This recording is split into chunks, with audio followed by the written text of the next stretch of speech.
37 ans que BMW a présenté la première BMW M3, c'était en 1986. On a suivi beaucoup de générations de M3 avec les E36, E46, E90, E92, E93, F80 et aussi G80. Mais jamais BMW n'a présenté de version Touring. Il y a eu les berlines, les coupés, les cabriolets et c'est chose faite avec cette dernière génération, la M3 Touring G81.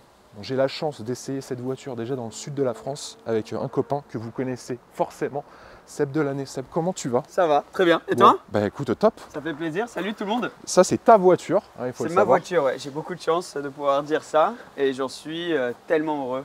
Elle est incroyable. Tu es l'un des premiers en France à l'avoir parce que moi, j'en ai vu une seule, c'était dans une concession BMW et c'est la première fois que je la vois en vrai. Je crois qu'il y a eu très peu d'essais en français, si ce n'est tes vidéos où tu présentes ta voiture. Ouais, elle est arrivée super rapidement. J'ai eu beaucoup de chance. Je l'ai commandée. Elle est arrivée dans la foulée. J'ai pu faire la config comme je voulais. Donc, non, j'ai eu beaucoup de chance de pouvoir l'avoir rapidement et de pouvoir déjà mettre. Elle a presque 3000 km. Bon, déjà, ça veut dire que tu roules un petit peu, quoi. Et toi, c'est ton daily, hein? Ça, c'est mon daily. J'ai ça et une Renault Twizy.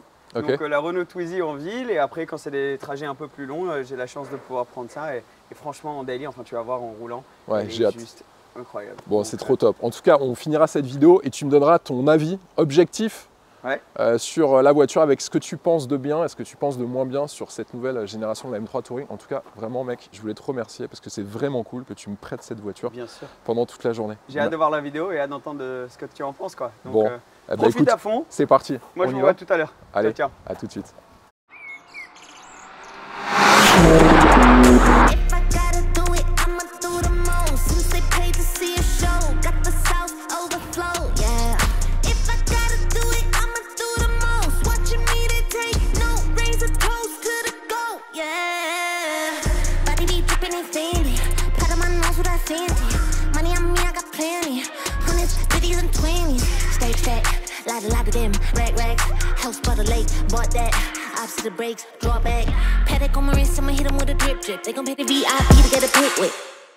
Bon les amis, avant de vous détailler cette voiture, je voulais vous dire que j'ai fait du réassort sur les Sweatshirt 188. Ça fait 3 semaines que j'attendais une livraison, ça a mis beaucoup de temps. Malheureusement en ce moment, les délais de livraison sont longs pour ça. Donc je vous ai mis le lien en dessous de la vidéo. Vous cliquez sur ce lien et vous verrez, là j'ai toutes les tailles. J'ai pris beaucoup plus d'exemplaires que ma dernière livraison. Vous allez enfin pouvoir être livré, hein, ça va vite hein, pour les livraisons. Vous allez attendre peut-être 3 jours maximum. Et je vous rappelle, à chaque fois que vous les recevez, vous êtes nombreux à me dire merci pour la qualité. Je prends vraiment de la très bonne qualité pour ces sweatshirts qui sont brodés, hein, avec le 188 qui est brodé. Donc lien en description, tu cliques et vous serez livré en 3 jours. Sachez que sur la M3, il y a eu une M3 Touring Concept qui avait été présentée sur base de génération E46, mais qui n'a jamais été commercialisée par la marque allemande BMW. Et il y a eu aussi beaucoup de swaps, preuve que ça fait longtemps que beaucoup de passionnés de BMW voulaient voir la M3 en version familiale break. Ça s'est fait surtout sur les générations E46 et E91. Sur l'avant de cette nouvelle M3 Touring, sachez qu'il n'y a aucune différence avec une version berline. On a un vitrage insonorisant qui est disponible pour 250 €. On retrouve en option les BMW laser qui sont reconnaissables avec la partie inférieure des projecteurs qui est de couleur bleue. Et de série, vous aurez des projecteurs full LED. Alors l'avantage des BMW Laser Lights, c'est que, outre le design qui est assez sexy avec cette couleur bleue, vous avez bien sûr le faisceau sélectif, mais aussi et surtout une portée qui est 2 fois plus importante en termes de distance que des feux halogènes traditionnels. Celle-ci, elle est équipée du pack extérieur M-Carbon, donc vous avez beaucoup d'éléments sur la partie avant, partie latérale et partie arrière que je vais vous détailler qui sont, comme son nom l'indique, en fibre de carbone. Elle a une couleur de série en saphir schwarz métallisé, mais Seb a décidé de mettre un PPF noir mat sur la voiture. Je trouve que ça lui donne un super côté méchant. Moi j'aime beaucoup et il a aussi mis du PPF sur ses appendices aéros qui sont maintenant protégés mais en noir brillant. Ça lui va super bien. Et puis on retrouve bien sûr cette calandre assez imposante, très critiquée par beaucoup d'aficionados de BMW. Mais moi ce que j'aime bien c'est qu'avec les plaques suisses, car Seb habite en Suisse, vous avez des plaques qui sont plus petites que les plaques d'immatriculation françaises et du coup ça adoucit un petit peu la ligne de la voiture et ça casse moins le dessin avant du véhicule. Perso, j'aime bien. Et puis surtout, on retrouve le logo BMW M qui fête les 50 ans de Motorsport. Sur la partie latérale, là, on a les jantes 19 pouces à l'avant, 20 pouces à l'arrière qui sont forgées. Ce sont les styles 826M. De série, vous avez des étriers de frein qui sont de couleur bleue. Si vous optez pour les freins composites, ce sera 400 €. Et là, vous aurez des étriers de frein qui seront rouges ou noirs. Et sachez que vous pourrez aussi opter pour les freins en carbone céramique. Mais là, par contre, c'est 8 850 €. Pour moi, sur une version Touring, ça n'a que très peu d'intérêt. Avec le pack carbone, on retrouve les coques de rétroviseur qui sont en carbone. Pour 450 €, vous pourrez opter pour le vitrage calorifuge, qui comprend en fait un vitrage acoustique, bien sûr, sur les vitres latérales, mais aussi un encerclement des vitres de couleur noire. Donc vous avez aussi ce vitrage athermique qui est de série avec ce package. Bien sûr, les jupes sur les parties latérales sont en noir brillant. On retrouve ce côté hyper musclé, bodybuildé, que moi j'aime beaucoup sur les M3 et M4, donc M3 berline, avec une ceinture de caisse qui est juste au-dessus des poignées de porte. Même empattement que sur une M3 berline. Et on a toujours un réservoir de 59 litres. La différence, elle se fait surtout sur la partie arrière, avec ce dessin beaucoup plus relevé, forcément, c'est un bac. Béquet M Performance, en haut de la lunette arrière, qui comprend le troisième feu stop. Il y a une chose que j'aime pas à l'arrière de la M3 Touring, c'est la présence un peu disgracieuse de l'essuie-glace en bas de la lunette arrière. Il aurait fallu plutôt le cacher sous ce béquet, ça aurait été beaucoup plus harmonieux. Sur la partie arrière, feu arrière full LED en forme de L, catadioptres verticaux et surtout un diffuseur ultra agressif. Perso, j'aime beaucoup avec pas moins de 4 sorties d'échappement, c'est plutôt rare en 2023, même sur des voitures sportives, avec clapet actif, bien sûr en fibre de carbone, avec le pack extérieur M Carbone, et vous pouvez en accessoire opter pour une ligne M Performance en titane. Dans le coffre, bien sûr, vous avez le haillon électrique, 500 litres d'espace dans cette configuration, 1510 litres banquette arrière rabattue. Donc bien assez pour mettre un vélo à l'intérieur. C'est ce que me dit Seb, lui il fait beaucoup de vélos de route. Il arrive à placer son vélo et tout le matériel en baissant la banquette arrière. Donc preuve que vous pouvez vraiment utiliser une M3 Touring en tant qu'utilitaire.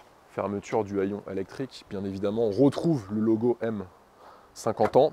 Et puis sur beaucoup de BMW Touring, moi j'avais eu l'ancienne génération en Alpina D3 Touring, je vous mets la photo en insert, et vous aviez déjà ce système d'ouverture de la lunette arrière. Ça c'est super pratique quand vous êtes par exemple dans un parking qui est assez bas, ça vous permet de ne pas avoir à ouvrir votre haillon et accéder directement au coffre. Ça c'est plutôt bien vu.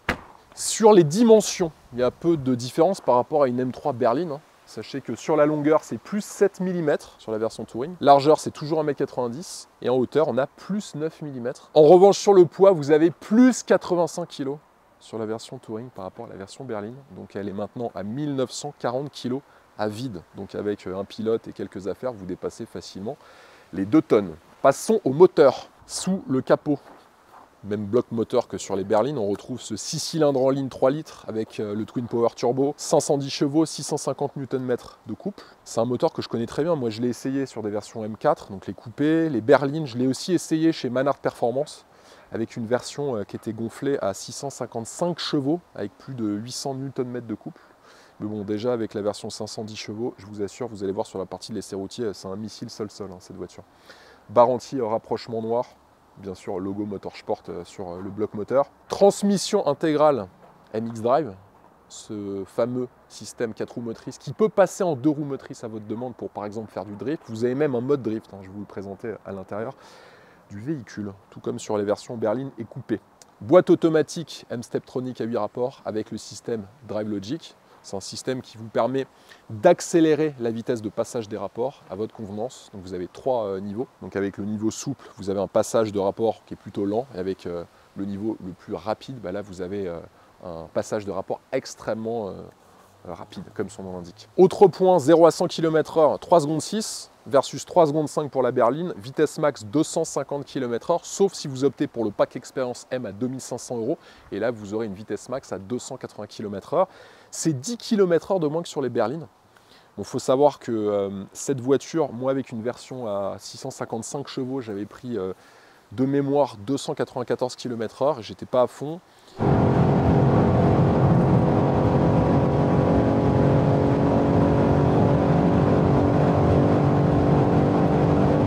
Et je pense qu'avec la version 510 chevaux, vous pouvez dépasser les 300 km/h si vous enlevez vraiment toutes les brides sur le moteur. Après, c'est pas forcément conseillé et si vous faites ça, vous perdrez la garantie sur la voiture. C'est un petit peu dommage.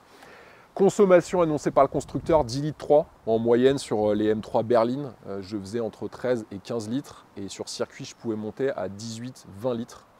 Ça va dépendre du rythme que vous mettez à ce moteur. Mais ce n'est pas un moteur par rapport à sa puissance qui consomme beaucoup. 13-14 litres pour 510 chevaux, c'est plutôt raisonnable.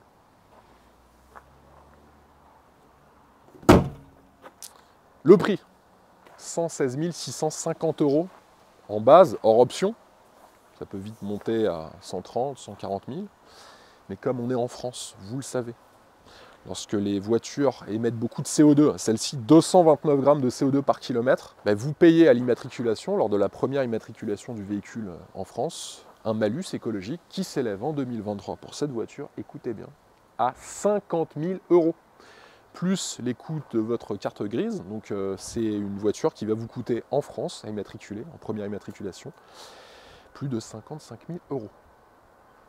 Alors ce qui est marrant avec ce malus écologique, un petit aparté pour les fans de voitures sportives comme moi, c'est qu'on est tout simplement un des seuls pays au monde à mettre des taxes aussi élevées sur les voitures sportives. Alors dans les pays scandinaves, certains pays d'Asie, vous avez des taxes qui sont aussi très élevées, mais en tout cas en Europe, le malus écologique, je pense qu'on est les champions européens des taxes sur l'immatriculation d'une voiture sportive neuve. Quand on sait que ces voitures vont peut-être faire 10 000 km par an, je ne vois pas où est la pertinence de cette taxe.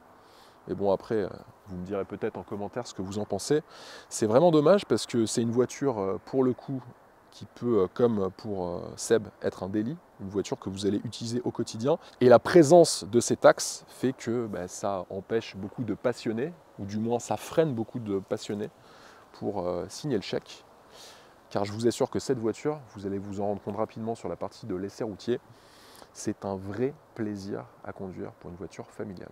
Aux places arrière, le dos des sièges avant est en fibre de carbone. Ça, c'est présent lorsque vous optez pour l'option des sièges M intégraux en carbone à 5 100 €. Donc c'est cher, mais alors qu'est-ce que c'est beau. Par contre, les enfants qui auront la bonne idée de mettre leurs pieds sur ces éléments en fibre de carbone, vous les mettrez dans le coffre, comme ça vous aurez de la place dans la M3 Touring. C'est vraiment une pièce d'orfèvrerie, je dois avouer.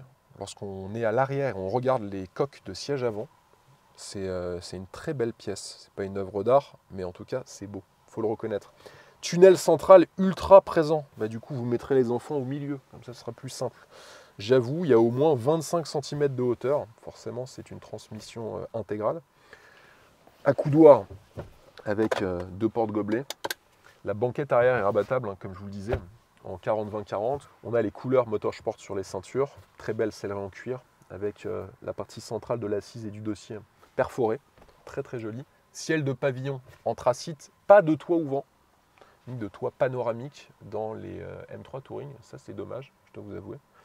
Mais on est toujours bien accueillis. Regardez, par rapport à ma taille, moi je fais 1m88 et j'ai au moins 5-10 cm au-dessus de ma tête. Sur les contreportes, toujours de très bonne facture, avec des plastiques de bonne qualité, du cuir, des inserts en aluminium et aussi ces inserts lumineux qui sont juste ici.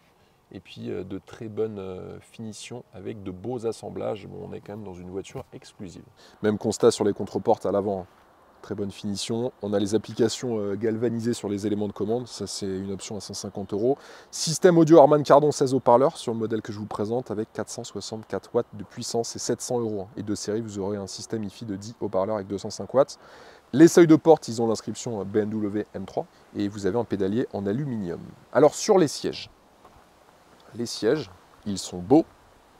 Mais sur la partie basse, ils ont un maintien qui est un petit peu extrême. Alors, c'est pas aussi extrême que sur la M4 CSL que je vous avais présenté, où là, clairement, j'étais mal assis. Là, on est bien assis, bien maintenu, voire très bien maintenu dans cette M3 Touring. Mais je trouve que c'est un bon mixte entre élégance et sportivité, entre déjà la sellerie en cuir et puis tous ces éléments en fibre de carbone. Au milieu de l'assise, on a aussi le logo M3 qui est rétro-éclairé. Là en plus on a les réglages électriques à mémoire avec les appuis lombaires qui sont ajustables de série. Les sièges avant qui sont chauffants et vous pouvez les avoir ventilés pour 950 €. Et on retrouve bien sûr les ceintures de sécurité noires avec le liseré Motorsport. Vous ne ferez pas 2000 km enchaînés dans ces sièges très sportifs, mais en tout cas je vous assure que pour faire 500 km avec un rythme de malade, ça fera très bien le travail. Peu de différence par rapport à la berline que je vous avais déjà présentée. Ça se passe uniquement sur la dalle numérique de l'écran d'instrumentation et du système d'infodivertissement. On retrouve l'affichage tête haute, dans le pack Live Cockpit Navigation Pro. Ça, c'est 1200 €. Et l'écran d'instru, lui, fait 12,3 pouces. Et il est inclus dans cette dalle BMW Curved Display. Volant M, gainé en cuir avec les surpiqûres M. Il est chauffant pour 320 € avec les palettes en carbone qui sont assez jolies. C'est vraiment très exclusif. Moi, j'aime beaucoup, avec surtout ces surpiqûres croisées qui reprennent les couleurs motorsport à l'intérieur de la jante du volant. Perso, j'aime beaucoup. Et puis, on retrouve les mêmes commandes que sur les M3 et M4 phase 1 de cette génération. 14,9 pouces pour l'écran d'infodivertissement qui est tactile. Vous avez le pack Connected Pro qui est de série, qui comprend la navigation connectée, la musique connectée, l'Apple CarPlay et aussi l'Android Auto. Bien sûr, la clim elle est automatique en tri-zone de série. Ici, vous avez un rangement avec prise USB, prise 12 volts, 2 portes gobelets et aussi un chargeur à induction qui est de série. On retrouve beaucoup d'inserts décoratifs en fibre de carbone sur la console centrale. Le levier de vitesse en cuir avec toujours des surpiqûres contrastées aux couleurs Motorsport, et on retrouve parmi les commandes assez spécifiques à la M4 le contrôle de l'ouverture des clapets d'échappement et aussi l'accès au M-Mode.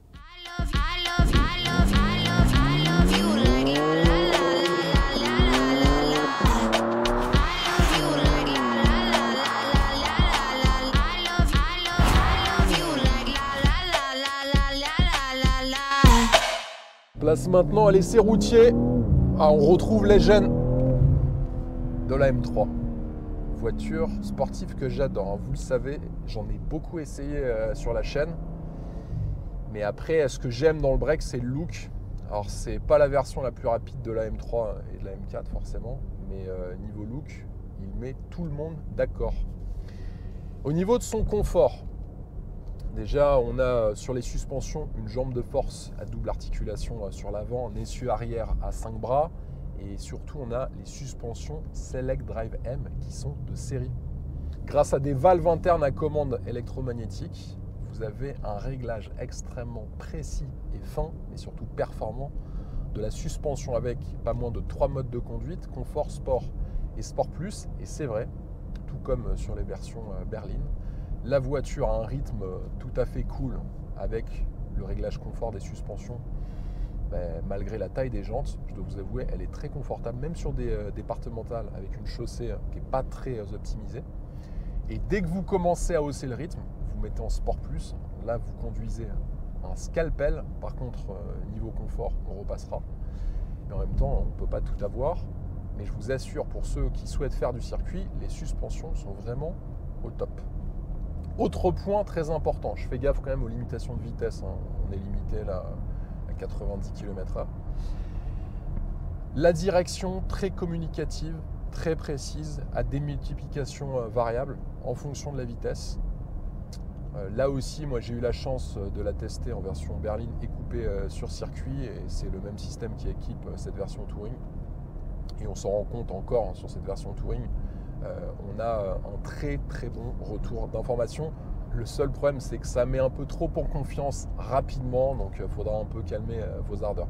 Autre système très important qui est pour moi le système phare de cette M3 Touring, c'est bien sûr la transmission MX Drive qui vous permet de passer de 4 roues motrices en 2 roues motrices en activant simplement une commande. Ça, c'est vraiment top. Et donc, ça vous permet de transformer votre 4 roues motrices ultra sécurisante qui vous permettra en toute sécurité, bien sûr, d'amener votre famille, faire les courses, partir en vacances. Et puis, vous pourrez la transformer en bête de drift, en 2 roues motrices. Et là, vous pourrez utiliser le mode drift de la voiture pour envoyer des gros travers et des énormes glisses comme il se doit, car les BMW sont souvent connus pour le côté fun. Et bien sûr, la Touring ne déroge pas du tout à la règle. Alors, vous avez un traction control aussi que vous pourrez régler sur 10 niveaux de réglage différents. Alors clairement, pour ceux qui aiment faire le drift, je vous en avais déjà parlé dans mon essai de l'Audi R8 GT qui a un mode drift. Pour moi, les modes drift, pour des gens qui savent drifter, bon, c'est mon cas, moi je ne suis pas un champion de drift, mais j'arrive quand même un petit peu à drifter grâce à mes cours chez mon ami Yann Josek à l'OEAC. Mais c'est vrai que vous allez préférer tout déconnecter directement pour avoir un meilleur feeling et surtout une bien meilleure maîtrise de la glisse avec l'accélérateur. Il y a aussi un différentiel actif M-Sport qui est de série dans cette voiture, qui vous permet de réguler la transmission du couple sur les roues arrière de la voiture. Donc là aussi, cette optimisation de la motricité et de la transmission de puissance va vous permettre d'avoir une voiture extrêmement précise mais efficace dans les virages. Et ça vous permettra aussi, ce différentiel, d'avoir un petit transfert vers la roue extérieure au virage pour améliorer l'angle de braquage et cette sensation de braquage efficace lorsque vous êtes dans des courbes assez serrées comme celles sur lesquelles je suis en train d'évoluer. Alors c'est vrai que le feeling, il est excellent. On retrouve le très bon feeling précis, efficace, sportif de la M3 berline et de la M4 coupée, à la différence près qu'il y a un peu plus d'inertie, il faut le reconnaître, puisque la voiture, elle prend sur la balance 85 kg supplémentaires. C'est pas rien, 85 kg. Je ne vais pas vous dire qu'on le sent dès les premiers virages, c'est pas vrai. Mais c'est vrai qu'on sent que la voiture a plus d'inertie. Là, on dépasse les 2 tonnes avec juste une personne. Et si vous êtes 2, là, vous allez être à 2 tonnes 1, 2 tonnes 2. Donc c'est vrai que cette prise d'embonpoint elle se ressent un petit peu. Elle n'est pas gênante, mais on la ressent un petit peu.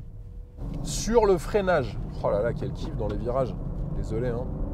Sur le freinage, bon, de série, vous avez un freinage qui est très efficace. Là, on a les freins M Composites qui équipent notre modèle d'essai, 400 € seulement, qui sont selon moi la bonne option à privilégier. Car les freins en carbone céramique, c'est 8850 €.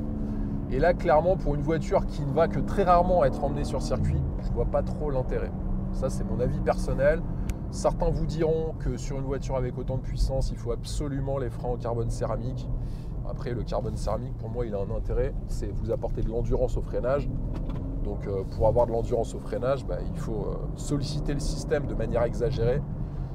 Et pour cela, il faudra bien sûr aller sur piste. Donc, si vous allez que très rarement sur piste, je vous déconseille d'opter pour cette option ultra coûteuse à l'achat, mais surtout en cas de changement du système de freinage.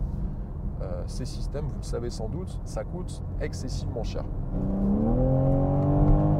Alors, qu'est-ce que ça a la santé? J'adore ce moteur. J'avais eu à titre perso qu'est-ce que c'est bon. Une Alpina D3 Touring qui avait 350 chevaux, 700 Nm de couple. Et déjà, c'était un break de chasse incroyable parce qu'avant cette M3 Touring, si vous souhaitiez une voiture puissante chez BMW avec ce design de break, il fallait aller chez Alpina, qui en propose depuis longtemps en version diesel et aussi en version essence. Ce qui est pas mal, contrairement aux Alpina, c'est que là, on a des modes de conduite qui sont très marqués dans les M. Là, vous en avez 3. Donc le mode Road, que vous utilisez la plupart du temps, le mode Sport, qui est assez sympa et qui n'est pas trop permissif dans le sens où vous avez encore beaucoup d'aides à la conduite qui sont connectées. Et enfin, le mode Track. Mais surtout, ce qui est pas mal, et ça, beaucoup de constructeurs allemands de voitures de sport commencent à le proposer, c'est que vous avez des accès rapides au mode de conduite avec les boutons M1 et M2 qui sont les boutons rouges de part et d'autre du volant, à droite et à gauche. Et ça vous permet, lorsque vous êtes en mode road par exemple, de passer en mode M2 que vous avez entièrement personnalisé pour avoir exactement le réglage dont vous avez besoin ou que vous aimez.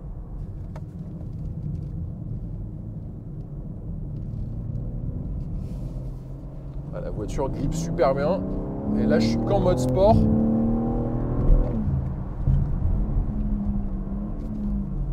J'adore. Le feeling de la voiture est vraiment super bon.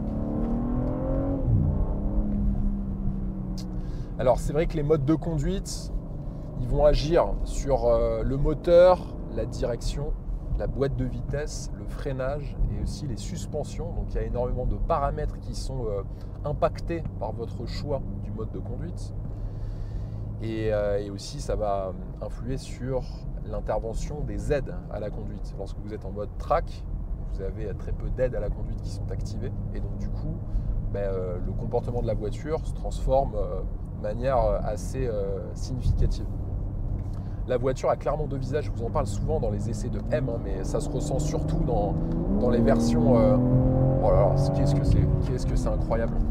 Le freinage est très très bon.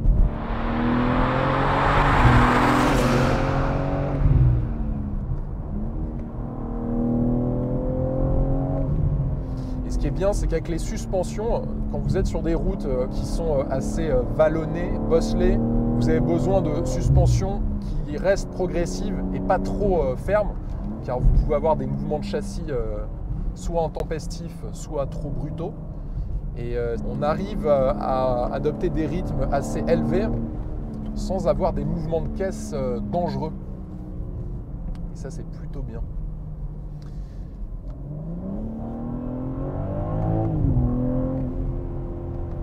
Oh, qu'est-ce que ça marche! 0 à 100, 3 secondes 6, hein, seulement 1 dixième de plus qu'une version berline, qui le fait en 3 secondes 5. Bon, la différence, elle n'est pas énorme. Honnêtement, sur les accélérations, on ne le ressent pas. C'est vraiment sur le châssis où on a vraiment une voiture, c'est vrai, avec un peu plus d'inertie, mais il faut avoir l'expérience pour s'en rendre compte. Je vous assure que si vous n'avez pas l'habitude de souvent conduire des voitures avec des configurations différentes, ce sera difficile de le percevoir au bout de quelques kilomètres. Il vous faudra peut-être plusieurs jours pour vous en rendre compte. Donc on reste sur les mêmes performances, voilà en gros, et avec toujours ce côté bestial des M qui plaît toujours autant. Je vais vous faire une petite accélération, vous voyez. Hein. On accélère.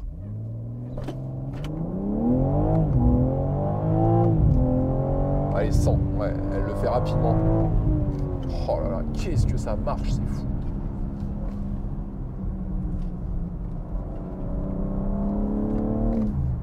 Et puis ça apporte quand même beaucoup de sécurité, hein, le système MX Drive, hein, avec les 4 roues motrices. Pour ceux qui aiment évoluer en montagne par exemple, ou sur chaussée humide, ou même avec de la neige, il suffira juste de changer la montre pneumatique. Là on est sur du Michelin Pilot Sport 4S. Seb va installer lui des pneus Pirelli. Après ça va dépendre de votre utilisation.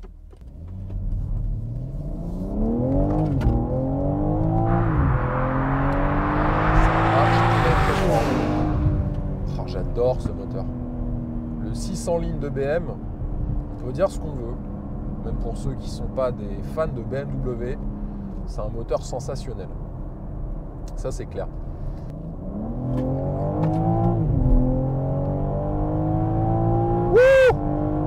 Qu'est-ce que ça marche! Qu'est-ce que ça marche! Qu'est-ce que ça marche comme voiture!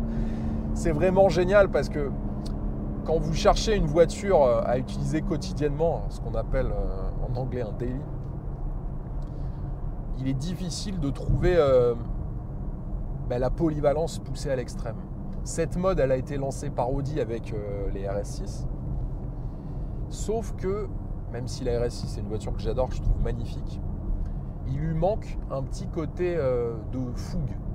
Il lui manque ce côté un petit peu sauvage que la BMW M3 Touring amène, avec notamment le système de transmission MX Drive. Et c'est vrai que quand vous souhaitez avoir un break familial confortable, avec de la place, 1510 litres, banquette arrière rabattue quand même, avec de la gueule, sur le marché en fait vous avez la RS4 d'Audi, bon, la RS6 qui est un petit peu plus grosse, vous avez la Mercedes C63 AMG Break qui maintenant a un 4 cylindres hybride ultra lourde en plus, donc je vois pas trop le côté fun dans ce genre de voiture, même si ça reste une jolie voiture. Mais les deux réponses, les deux offres 100% thermiques, ça reste l'Audi RS4 et la M3 Touring. Donc pour ceux qui souhaitent avoir une voiture familiale avec laquelle ils pourront faire du drift et une sacrée gueule, c'est la seule offre du marché. Et moi personnellement, en plus le 600 lignes BM, je suis un énorme fan, j'en ai eu plusieurs à titre perso. Alors pour ceux qui réfléchissaient encore à choisir un daily performant, spacieux, avec une bonne gueule, vous savez ce qu'il vous reste à faire, hein, c'est d'aller chez BMW et d'essayer de trouver une M3 Touring disponible, parce que forcément, vous en doutez, elles ont le vent en poupe et il est difficile d'en avoir rapidement. Avis aux amateurs, dites-moi en commentaire ce que vous choisiriez comme break sportif. J'aimerais vraiment avoir vos avis, les amis.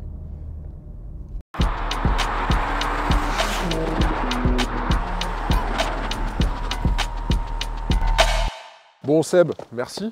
Alors, t'as aimé? Ouais, j'ai kiffé, j'ai kiffé. Écoute, moi ce que j'ai pas trop aimé, Dis-moi. bon déjà t'as le malus écologique en France qui est super élevé. Hein. Ça fait mal, ouais. Ça fait super mal. Elle prend 85 kg de plus par rapport à la berline. Oui. Ça se ressent un petit peu, notamment quand tu es dans les courbes, elle a plus d'inertie. Oui. Et puis, dernier défaut, t'as pas de toit ouvrant, ça c'est dommage.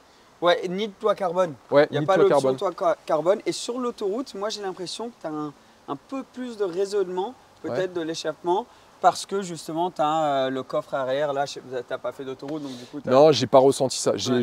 J'ai un peu poussé les vitesses, tu vois. Mhm. En tout cas, ce qui est trop cool, moi ce que j'ai adoré, c'est la voiture, elle est méga polyvalente. Oui, non, elle fait tout. C'est Ouais. un délit extrême, et surtout, contrairement à ses concurrentes, genre C63, MG Break et la RS4, qui sont des super bagnoles, celle-ci, elle a le démon en elle. Tu te mets en MX Drive 2 roues motrices, et ça, c'est incroyable. Et moi, ce que j'aime beaucoup, c'est le look, quoi. Tu vois, le look général. Le look, et c'est vraiment une vraie sportive. Ouais. Plutôt qu'une voiture qui est juste rapide sur l'autobahn, c'est une vraie sportive sur les petites routes de campagne et tout aussi polyvalente que les autres breaks.